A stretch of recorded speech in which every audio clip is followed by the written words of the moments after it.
So let me start off and back up a little bit and talk in general about probabilistic uncertainty analysis. So within the whole space of probabilistic uncertainty analysis methods, you've already learned Pearson-Tukey discretization. So that's one method of probabilistic uncertainty analysis. And now Monte Carlo analysis is another probabilistic uncertainty analysis technique. So backing up to lecture 1, where I talked about risk analysis as often dealing with transscience, things where there's a scientific question that we pose, but we don't have the ability to give a scientific answer to it. We do our best. We make extrapolations. We say that under certain assumptions, certain things would be true. But there are a lot of uncertainties associated with trying to get answers to these questions. Again, you can't really get, strictly speaking, validated scientific answers to them. So there's a lot of uncertainty. So we often model these uncertainties probabilistically. In other words, we think about an uncertain quantity and we model it as if it were subject to random variability. So our probability models, probability and statistics, was really built up, developed to describe random variability, even beginning with games of chance, things like how likely am I to win at roulette. Now what we're doing is we're saying, can we take this same tool and use it to describe uncertainty? All right, so we might say when I roll a dice, probabilistically, there's a 1/6 chance that that a 1 will come up, and that would have interpretation in terms of long-term frequency. What if we have a compound and we're not sure if it's a carcinogen or not? Or we have a bridge and we're not sure if it can bear its full load rating or not.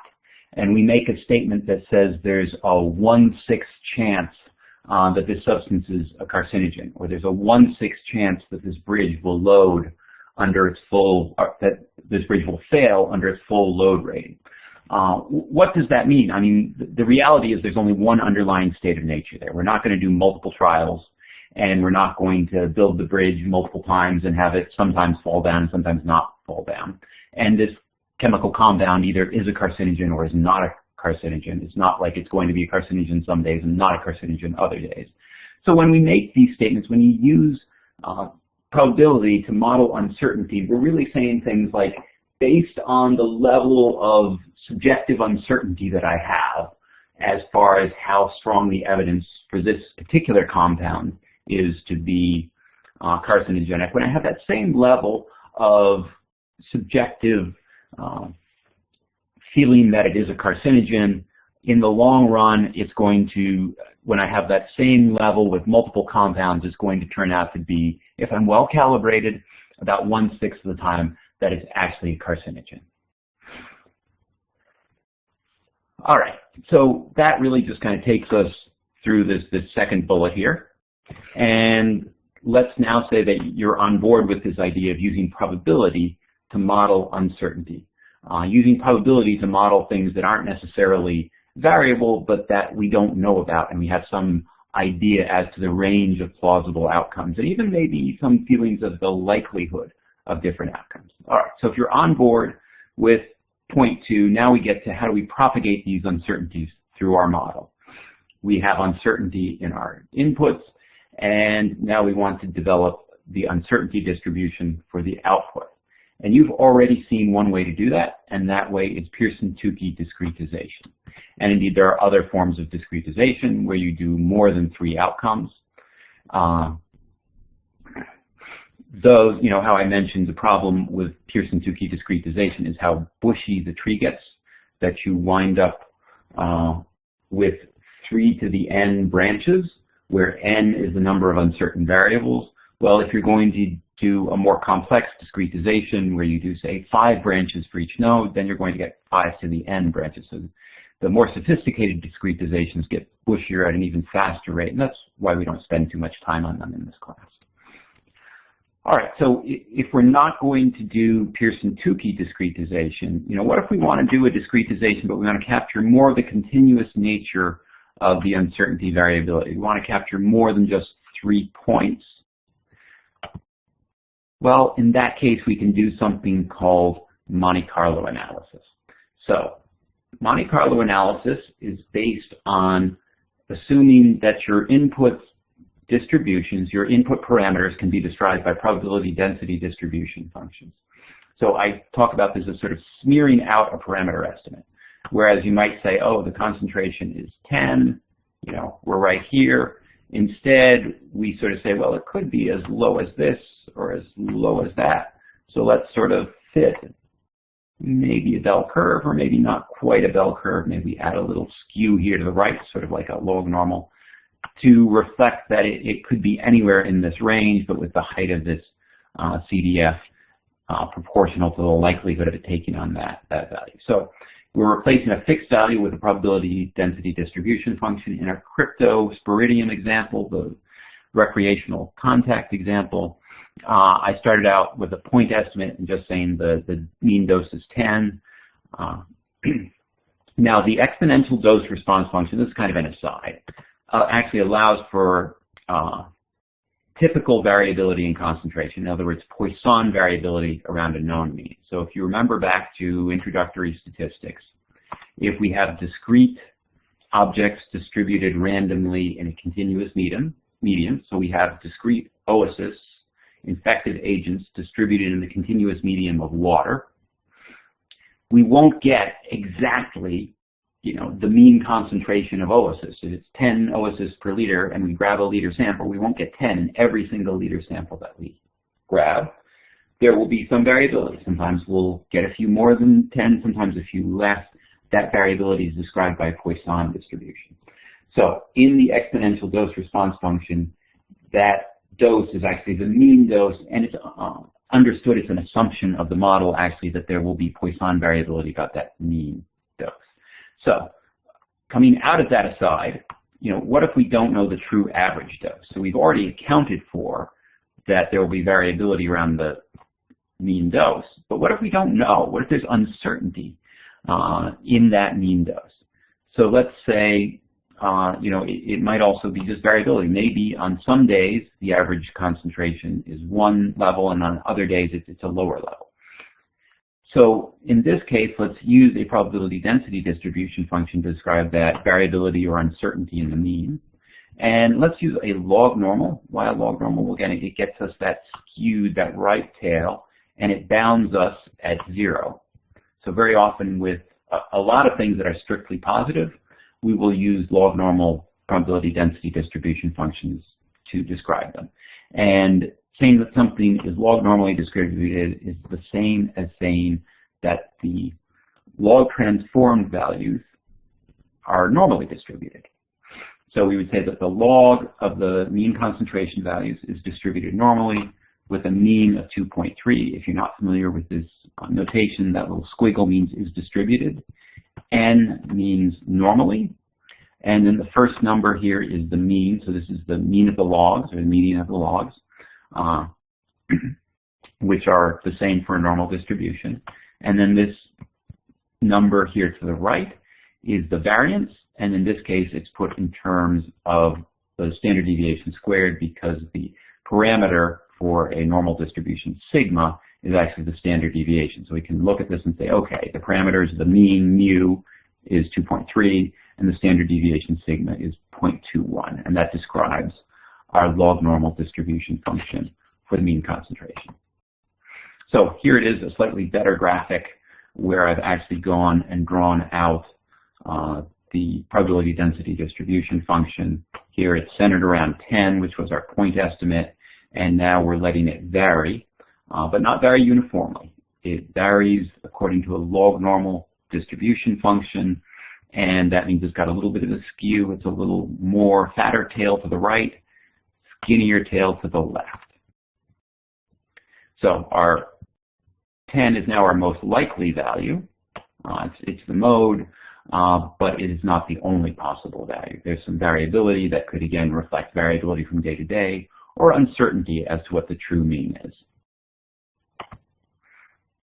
So this brings us back to the issue of propagating uncertainty through the model. Suppose the parameters of our risk models are not single values, but probability density distributions. We've replace that single C equals 10 with this probability density distribution function, but now what do I do? How do we find probability distribution for our output?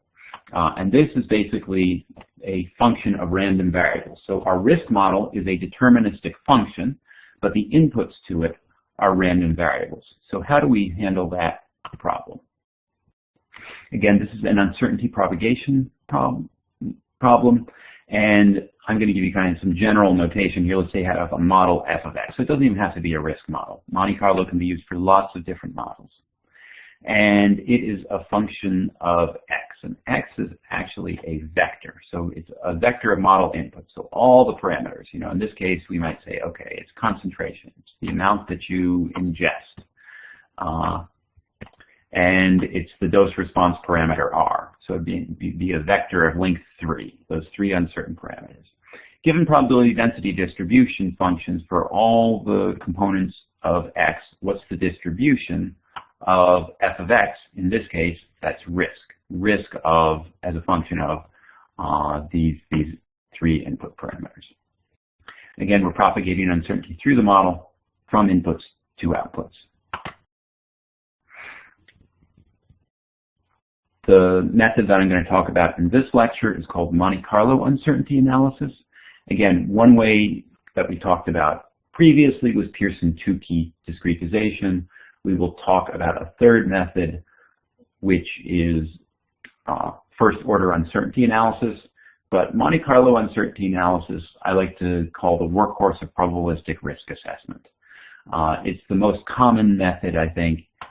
It usually works. It has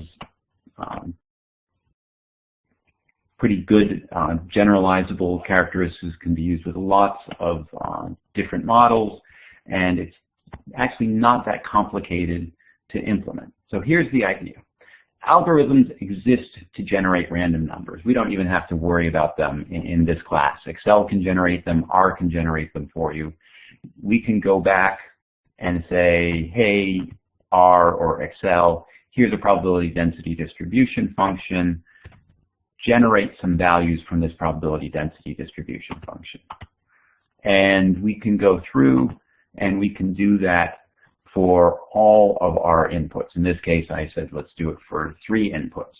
So we generate a sample of the different inputs. And let's just say that maybe the amount that you ingest is constant. So we're simulating a value for R, the dose response parameter, and C, the concentration.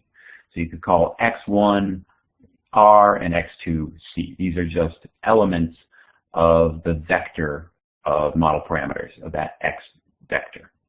So we sample concentration from its probability density distribution function, and we sample R from its input probability density distribution function. Then we sample the model output. So here I'm denoting it Y, just again to be general. In this case, the output is going to be risk. So we sample randomly an R, we sample randomly a C, and we calculate a risk value. Then we go through and we repeat this n times, where n is a large number, like 1,000 or more. And each Y value, each output value, each risk value is equally plausible. So each has probability 1 over n. So now what we've done is we've discretized our distribution, but we haven't just picked 3 points or 9 points on the distribution. And we don't have this complicated formula for what the probability of each outcome is, where we have to multiply all the conditional probabilities together in the tree, the way we do for Pearson-Tukey. Now we've got a really simple formula. They are all weighted 1 over n. So what this lets us do, again, is rather than trying to keep track of different probability weights for a really bushy tree, now we just say, okay, they're all equally likely. They all have probability 1 over n. So we actually have a discrete distribution of Y that approximates the true distribution of Y. So now we've developed a probability distribution for our outcome risk. It's not a continuous distribution, but it's got a lot of discrete points that we've sampled along it. So we're pretty close to knowing what it looks like as it varies continuously as we take more and more samples. So let's say we want to find the expected value of risk. Well, we just use the arithmetic mean formula. Each of our sample values of risk is equally likely. We sum them up, we divide by n, where n is the number of simulations that we've done, and we get the mean risk or the expected value of risk. We want to find the variance of y. Again, these observed values of y, the yi's, the ones, the 1,000 individual computed risk values from randomly sampled R values and randomly sampled C values, those are all equally likely. So this is a lot like data. When we analyze data, we don't have to keep track of how likely each observation is. We just assume that they're all equally likely. So we can use the normal formula to estimate the variance, or S squared is the usual notation that we use in probability and statistics to estimate the variance.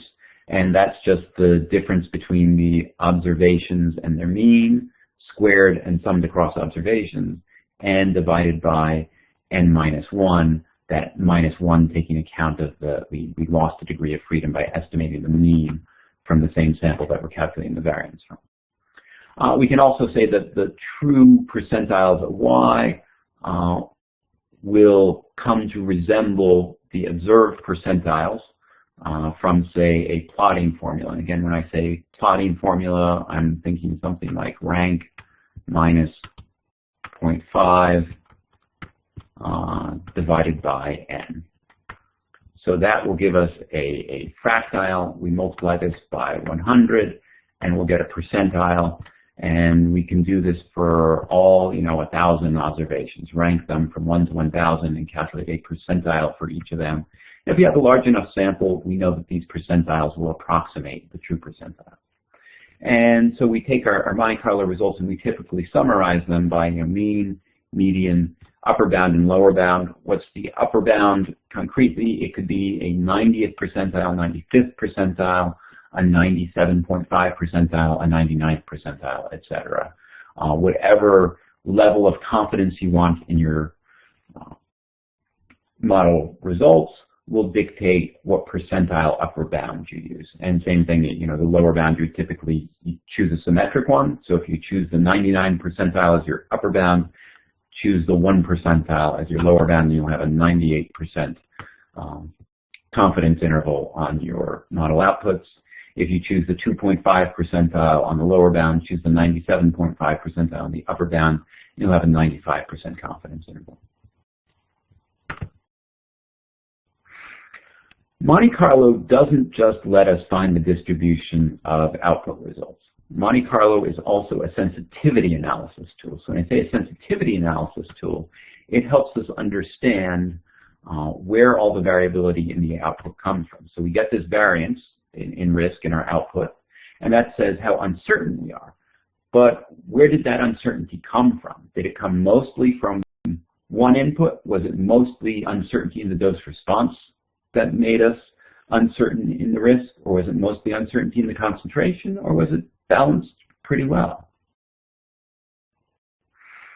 So to think about how we would evaluate this in a quantitative matter, we can calculate the correlation, the bivariate correlation between the output risk and one input, call it R, and then we can also calculate the correlation between the output risk and the other input, call it C. So let's say that we got a correlation of 0.01 between a particular input and the output that we're concerned about. And then another one had a correlation of negative 0.5, and a third one had a correlation of 0.4. And the question is, which is the most important to estimate uncertainty? So maybe stop the lecture for a second and just think that through and rank order them. Which is most important to determining uncertainty? Which is the most important source of uncertainty in the model output? All right. In this case,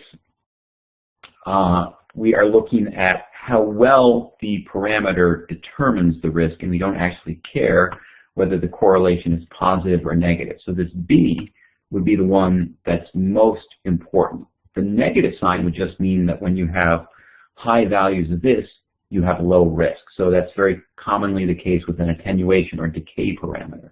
The larger that parameter is, the lower the risk is. But if that parameter is tightly correlated, meaning having a large absolute value, very different from 0, that means that it is an important input uncertainty. It helps determine, is closely correlated with whether the input is up or down. And again, you care about the extent of influence. You care about the absolute value of that correlation. You don't actually care whether it's positive or negative in terms of the strength of the association, the importance of that input uncertainty to the output uncertainty. So the next one would be 0.4, and then finally this one is very close to 0, might not even be statistically significantly different from 0. So if the risk value doesn't depend at all perceptibly on the value of the input parameter within the plausible range of inputs that has been defined by your probability density distribution function for the input, then that input is not contributing to uncertainty in your output. Now, I said you may wish to do this based on rank order correlations. So in that case, you order all, the risk values, all the y values from 1 to n, and then instead of doing the correlation on the actual risk, you do it on the rank. And the same thing, you take all your R values and you rank them. And you take all your concentrations and you rank them. And then you do these correlation coefficients on the rank values. So what this does is it helps avoid the influence of outliers and can maybe make your analysis a little bit more robust to nonlinearities. However, it won't actually capture all of the possible nonlinear relationships. It's always good to look at a scatter plot of x and y. Just to give you an idea, let's say that you had a scatter plot like this. At low levels of the input, we have high levels of risk. At moderate levels of the input, we have low levels of risk. At high levels of the input, we have high levels of risk. So this is a really tricky nonlinear relationship. When we fit a correlation coefficient, we are basically fitting a line to this data, and we'll probably get something that sort of balances the two trends, minimizes the squared deviations, and looks like that. If we just look at the correlation coefficient, it will probably look very low. And it probably won't matter that much whether we do this on the values or whether we do it on the ranks. Where doing it on the ranks might help is if we have something like this, where we've got a really high leverage point down here. And that's so high that, even though the trend looks pretty much like this, it might pull the trend down like that, and you might have a hard time seeing the trend. So when you have outliers, it's good to look at rank order correlation coefficients. If you have something really nonlinear going on like this, the only way to pick it up may be to actually visually look at a scatter plot of inputs and outputs. So that's something that you'll do in the upcoming lab.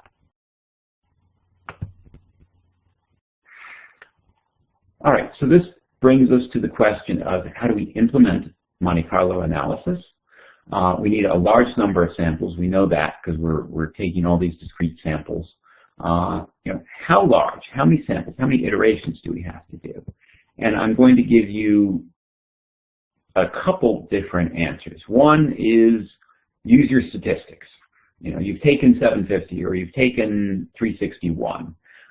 So you know how to make confidence intervals for, say, the mean. Or for the percentiles, you can look at it as being a certain probability of, if you want to find the 95th percentile, then there would be a 5% probability of getting fewer than that and a 95% probability of being below that value, and you can use a confidence interval on a proportion to get some idea of how much uncertainty there is in your results. And say, okay, this is what I think the 95th percentile is, but it could be as low as the 94th percentile or as high as the 96th percentile, etc. So again, the samples for Monte Carlo are independent. That's a huge advantage of this method. They've been randomly sampled, so they're independent, and now you have independent and identically distributed samples. You can use all the normal confidence intervals formula. Again, if you want to find the confidence interval of the mean, go look in your statistics textbook. There's a formula for that. That's not what people actually do. What people do is they run until they get convergence. So they run it for 500, and they say, okay, here's the mean, and then they run it another 500, and they say, okay, did I get the same answer between the first two, or did my mean change a lot, or did my 95th percentile change a lot as a result of those additional simulations that I did? Now, there are also some rules of thumb. 1,000 tends to be more or less a bare minimum. I mean, in a pinch with a really computationally intensive model, you just need a rough idea of uncertainty. You could do fewer, sure. In that case, just make sure you actually do the statistics on the output so that you have some idea of the uncertainty in your answer just due to Monte Carlo variability. I want to make that clear. When I say use the formula that apply, in that case, you're just looking at the standard deviation of your model simulated values and getting an idea of how that translates into, for example, uncertainty in the mean.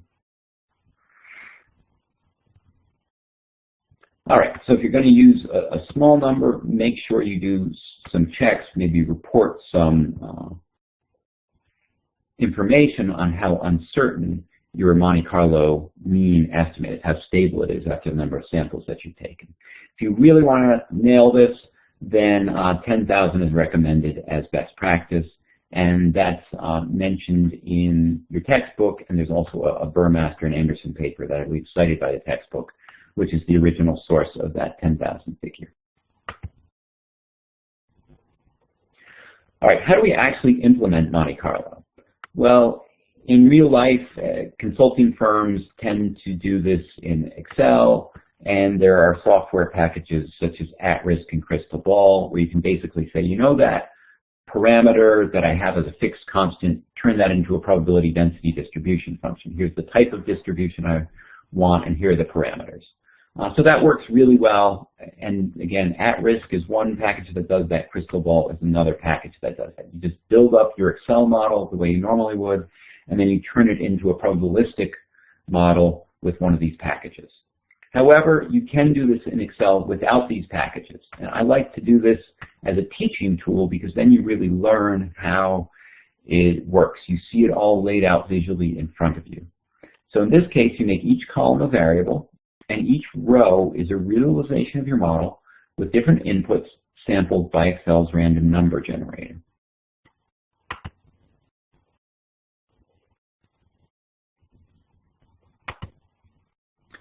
All right, so to do this, you need to make sure that you have the right add-ins. And these instructions may actually be a little bit old. Make sure that you check the Word document with your lab assignment, with your computer lab assignment, and make sure that you follow that. That will have the updated instructions for how to have the correct add-ins in. Basically, you need both the analysis tool pack, you need that to generate the random numbers, and you're going to want solver added in because that's going to help you fit some of the distributions.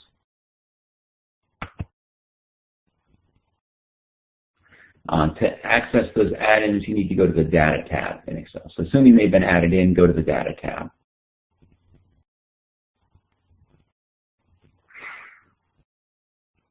All right, once you click on Data Analysis, you get a menu, and you want to select Random Number Generation from that pop-up box. That brings up another dialog box, and you enter the appropriate distribution type and the parameter values. So where it will ask you for the number of variables, that's code for how many columns do I want this in. So in that case, your answer is going to be 1, because you're going to simulate these one at a time. Each variable is going to have a different mean, a different standard deviation, so you have to do them one at a time in Excel. So the correct answer for number of variables is 1. The number of random numbers is number of rows. This is number of Monte Carlo realizations. In this case, let's do 1,000.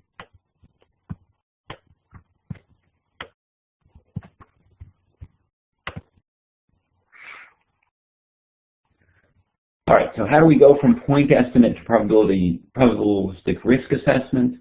We take our deterministic model right here, and we choose input variations, input distributions that reflect the plausible spread in these values. So for ingestion, for this, let's just pretend that we keep it at 0.13 liters per swim. You can do a slightly more sophisticated lab exercise, but let me keep it simple for this online lecture. And the log of the mean concentrations, again, why do we describe the log of the mean concentrations instead of directly saying the mean concentrations? It's just easier to fit a normal and say the log concentrations are normally distributed. And so they're going to have a mean of 2.3 and a standard deviation of 0.21. That log normal distribution means that our concentration is bounded by 0, which is a good thing. Then our dose response parameter, we also said the log of that is normally distributed. In other words, R is log normally distributed. R is another parameter that we don't want to be negative, because R actually refers to the probability that an individual organism, an individual infectious particle, will survive and multiply and cause infection in the host. So that cannot be below 0. It has to be bounded by 0 and 1. Usually these values are so small that we can use a log normal distribution to describe them. Their upper bound is not going to go above 1. Even though a log normal distribution is technically bounded at positive infinity, we'll have negligible probability above 1. If we get into trouble, we can just truncate at 1. It won't really cause any problems to truncate that very upper tail at 1. So we can use a log normal. Maybe it would be better to use a distribution bounded by 0 and 1, like a beta. But again, I thought I'd keep it simple and just use a log normal for this example. All right, so as far as handling log normals, if our variable is distributed normally, then again the log of it is distributed normally. So it's usually easiest to generate ln r from a normal distribution and then exponentiate those ln r values to get the r values.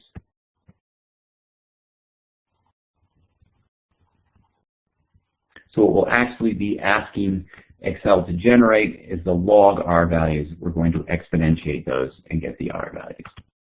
So here's what it's going to look like in Excel. Remember how I said every column is a variable and every row is a realization, an equally likely estimate of the risk. So here I've got the log mean dose. So I have generated that from a normal distribution with these parameters. Where did those parameters come from? Well, we'll talk about that, and actually you'll have to generate them in the lab. But let's say that this probability density distribution function, mean 2.3, standard deviation 0.21, we decided that that describes our input uncertainty for concentration. So that's why we generate this column from that probability density distribution function, and then we exponentiate it over here. So here we're going from generating the log concentration to exponentiating those and getting the concentration in this row here. All right, we do the same thing with R. Again, we've just decided that the log of R is going to have this probability density distribution function. We generate all the values in this column from that probability density distribution function, and then we exponentiate them so that now we have a column of R values here. Now, what we want to do is we want to find the risk. We are taking our ingestion to be fixed at 0.13. Again, we can relax that later and have that be a probability density distribution function as well, but for now, let's say it's a constant. So our risk model, again, is a deterministic function of random variables. So we plug in to this column here the randomly sampled concentration value and the randomly sampled dose response parameter, and we plug them into this formula here, and then imagine copying this down. And so as we've simulated different log C values here, log R values here, each of those simulated values gets taken over to this column, and this formula up here applied to generate a risk, and we wind up with a whole column full of, going all the way down 1,000 values of different risk calculations, all of them equally likely. And it's this column here that we are then able to find the mean of it, and that's the mean risk, and find the 99th percentile, and that's the 99th percentile of estimated risk. It's this column that becomes our discrete approximation to the continuous output distribution of risk. All right, so how do we present results? Now we know how to generate them. Generally, give both point estimates and distributions as appropriate. So it's often good to work people through and say, okay, here's my most likely value, and so here's a point estimate of risk, and then say, now I know that I really have uncertainty in my input distributions, so now I'm going to show you what the distribution of inputs and outputs looks like. You want to give an estimate of the central tendency, that may be the mean or the median of the risk. And you may want to give a plausible upper bound for risk. Maybe not the 100th percentile, but maybe the 99th percentile. And you generally want that to be somewhat plausible. So some of this, again, comes out of Monte Carlo risk assessment, but some of it is also just the assumptions that you make for your risk assessment. You might not want to assume that people drink nothing but wastewater for 70 years. Instead, when you do your risk model, choose input distributions that are appropriate for what we call the reasonably maximally exposed individual. So maybe that's somebody who's living near the manufacturing facility and is exposed to them over a long time living at that residence, but it's not somebody who's chained to the fence for 70 years, because nobody lives right at the fence line of a plant for 70 years. They might live a block away for 30 years. You also want to consider subpopulations. Are there near neighbors of the plant that are more exposed than the average person in the neighborhood? Are there children who, because of their respiration rate and their body weight, have higher per kilogram exposure rates? And then think about major contributions to output variance.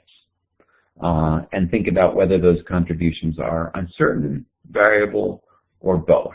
So when we say that the concentration, that the mean concentration is not known, is subject to uncertainty, is that just that there's day-to-day variability in it? Or is it that we've only taken 10 samples, and so we don't really know what the true mean is because there's a lot of sample variability in that estimate of the mean? Again, those would have different implications. If it's uncertain, then gee, we'd better get more than 10 samples, we should collect more data. If it's variable, then we might actually have 200 samples of concentrations at that speech, and there'd be no benefit to reducing uncertainty, taking more samples, but there'd be a huge implication for management, which is that we would want to have a handle on this variability and be able to tell people when it's safe to swim and when it's not safe to swim. So variability and uncertainty may have very different implications in terms of your risk management actions. Uncertainty generally would be to try and reduce it. Variability would be to try and manage that variability and make sure you come out on the low end of it. So specific statistics to present would include the mean, the median, the standard deviation, usually the 5th percentile and the 95th percentile. It could just as well be the 2.5th percentile and the 97.5 percentile. A histogram of the output. You may be used to regular histograms. I actually like cumulative histograms quite a bit, going from 0 to 1, basically the CDF. Again, use that plotting formula to get the cumulative values here for the y-axis. And another thing is correlations of inputs with the output. So in Excel, you can just use the correlation function. You'll have the input column and the output column. So to go back to our Excel example, this would be your output column, and you would do one correlation with this input, your R value. You do another correlation between risk and your other input, C. And then you see which of those correlations is larger in absolute value, and that's the one that's more important contributor to uncertainty and risk. And because we don't always trust those simple bivariate correlation coefficients, it's always good to do a scatter plot of those same two columns. Same risk as your output and R as your input, and then a scatter plot of risk is usually on the y-axis with concentration. All right, so here's the histogram and cumulative histogram. Again, you might be more used to looking at the histogram, the frequency, these blue boxes. The cumulative histogram is actually, in some ways, I find nicer just because you can pick the percentiles off. If you want the 80th percentile, you just follow this line across until you hit this here, and then you drop down. If you want the 10th percentile, again, you'd be down here, you'd follow it across to here, and you'd say, oh, we're somewhere around 0.037 as our 10th percentile estimate of risk. To do that same thing with the frequency histogram, you have to count up all the boxes and see how many are less than a particular value. That's cumbersome. So once you get used to it, this cumulative histogram can actually be the better way to go in terms of presenting results. And here's a scatter plot. Again, risk, your output variable on the y-axis, and average dose, your input on the x-axis. This has a correlation of 0.48, so there's definitely a relationship there. The higher the dose, the higher the risk. However, when we go to the dose response parameter, we get a much higher correlation, 0.83. So again, it's positive, but it's stronger. It's closer to 1. The absolute value in particular is closer to 1. So we would say that between these two inputs, R is the more important one. If we could learn only one parameter with more certainty, it would be more important to learn about the dose response parameter R than to learn about the concentration. One problem with that, of course, is that it's not equally easy to learn about both. It's very hard to learn about the dose response parameter. We need to do controlled trials where we're dosing animals or human volunteers with the organism. In contrast, getting more concentration data would just involve taking more samples. All right, so at the end of the day, after all the effort of Monte Carlo, people want a number. You show them this great cumulative density distribution function, but their eyes may just glaze over. So the tendency is to condense that to the most likely number, or sometimes to a conservative or protective number. So we might be giving people the mean value, or we might be giving them a 99th percentile value. I think it's also really helpful at this point to go and say, what do we really want to get out of our analysis? We don't want to just get a number. We want to inform multiple decisions. We want to say, is the risk acceptable? How bad could it be? How can the risk be reduced? And finally, what do we need to know to improve management of the risk? And are there subpopulations we should be concerned about?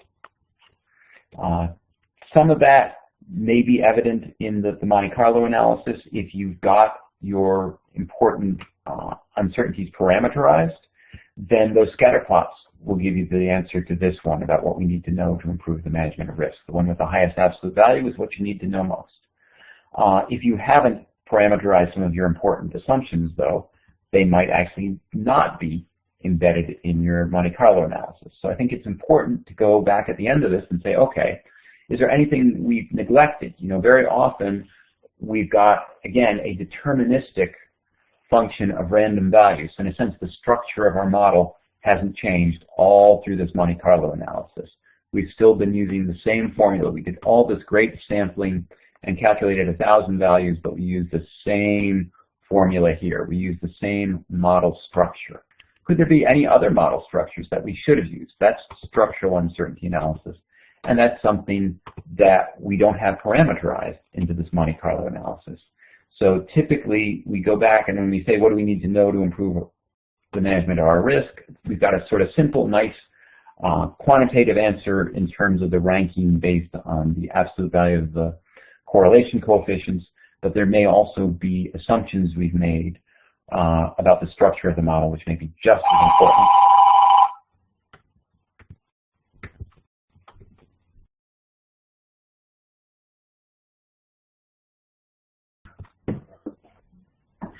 Similarly, on the issue of are there subpopulations that we should be concerned about, maybe you've coded that in. Maybe you've coded variability in how much water people ingest into your model. In this case, we didn't.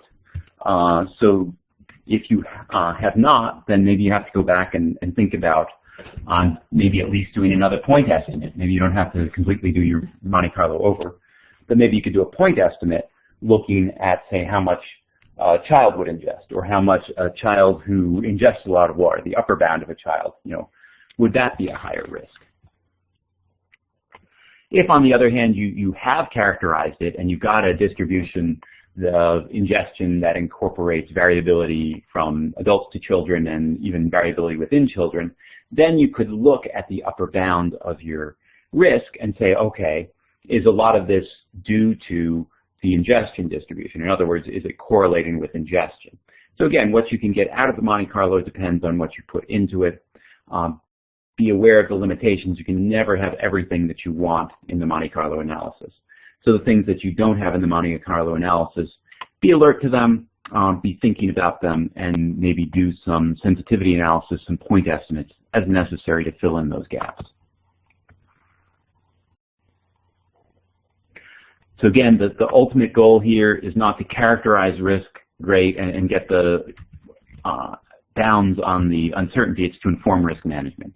We want to ask or answer, help inform. We don't answer, but we help inform risk management actions. So what protective action is needed to reduce the best estimated risk to a target value, or maybe to reduce upper bound of the risk to a target value? Those be examples of questions that we might try to answer. And the second one, of course, would be a little bit more conservative. If we're able to reduce the upper bound of risk to the target value, that's even better than to reducing the best estimate of risk. So it depends how conservative our risk managers want to be. And again, that's a question of societal governance, societal values. It's not something that would be a simple risk assessment question. But we can seek to inform the answer to those questions through risk assessment, through Monte Carlo analysis. Another question might be, how much will different risk management actions cost and what risk reductions will they achieve? How certain are we? Again, the answers to these questions can at least partially come through Monte Carlo analysis. Certainly how certain are we will certainly hopefully come from a good Monte Carlo analysis. The answers to that won't necessarily tell us what to do, but that's why we talk about risk-informed decision-making. So hopefully at the end of this, having done your Monte Carlo analysis and having some uncertainty boundaries will help inform what the decision makers actually do in response to the risk. So this concludes the supplemental lecture. Thanks for your attention.